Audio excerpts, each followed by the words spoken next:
Are you a people pleaser? Are you addicted to people pleasing? Are you one of these people that doesn't know that they are, but somehow has figured out that there's something to this when I talk about it? Hi, I'm Jesse.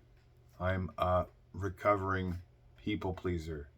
And when it comes to the people pleasing aspect of what I used to do before I had built up boundaries, before I even knew what that was, well, I ran myself to burnout. I ran myself all the way there. It took me until my fifth last, so 34th out of 39 half marathon races to discover that I was lonely and to discover that I really didn't love myself. I hated myself. And it was in those races alone that helped shape me to become a better person. See, I was running away from myself.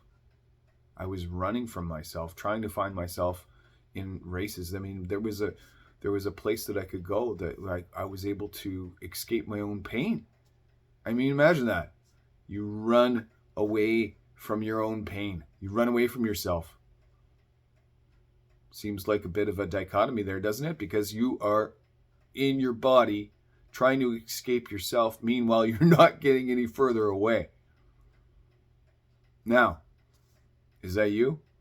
Are you currently doing that? Are you currently in a loveless marriage where you just don't feel like you belong? You are trying everything. You are just trying to get some traction and not getting anywhere.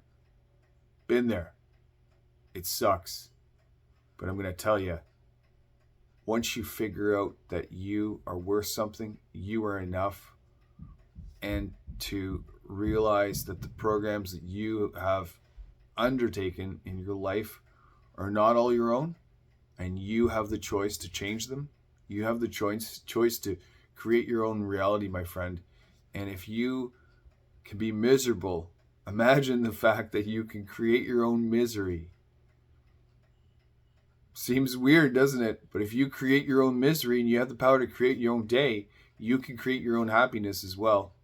You just have to get to it. You just have to know that you can do that.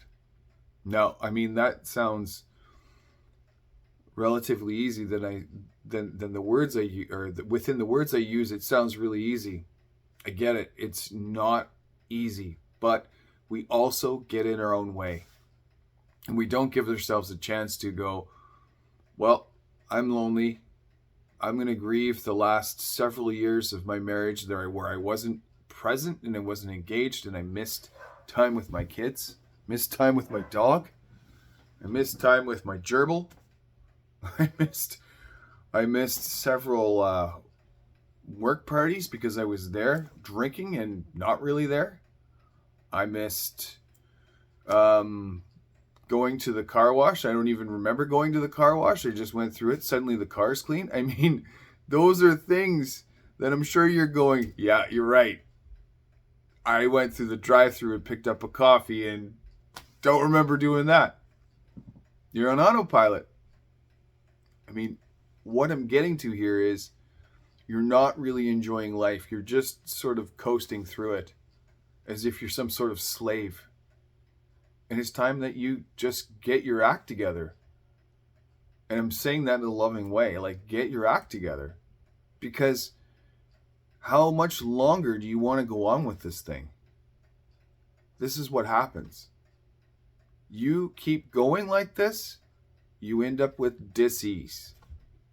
And you know what dis-ease looks like? It could look like the big C word. It could look worse than that. It could be some other dis-ease. And you're not going to like this, but you make manifest your own dis-ease in your own body. You make your body feel bad. Your body listens. It's yours. It knows you better than anyone else. So what are you going to do about it? Are you going to look to change that? I would, because you're at a critical juncture now. You are at a point where you're fed up, you're burned out, you're tired of people pleasing like I used to do. You're tired of just appeasing others to try and get the affection or the attention that you need. So what you do is you go above and beyond your own means of doing something in hopes that there will be some glimmer of something that you can receive back that will be meaningful to you and look something like love. What you've decided it is. See, here's what it is. Here's what it is. Mom and dad aren't really that great together when you were a kid. In fact, what happened was somewhere along the way, at some point, dad got in a fight with mom, and your mom was emotionally unavailable to you. So what you did was you really, really just wanted to be loved by mom or by somebody. So you found things to do that would appease her. You found things that you could do, like being extra kind, being bringing laundry in, Uber cleaning your bedroom, helping with groceries, but going one step further to help mom put them away. I mean, just really going over the top with things, hoping that there would be some sort of affection with that. I mean, those are examples of what I did. I mean, I did other things like, I would cozy up with my mom to paint with her, because she did toll painting back in the day. I would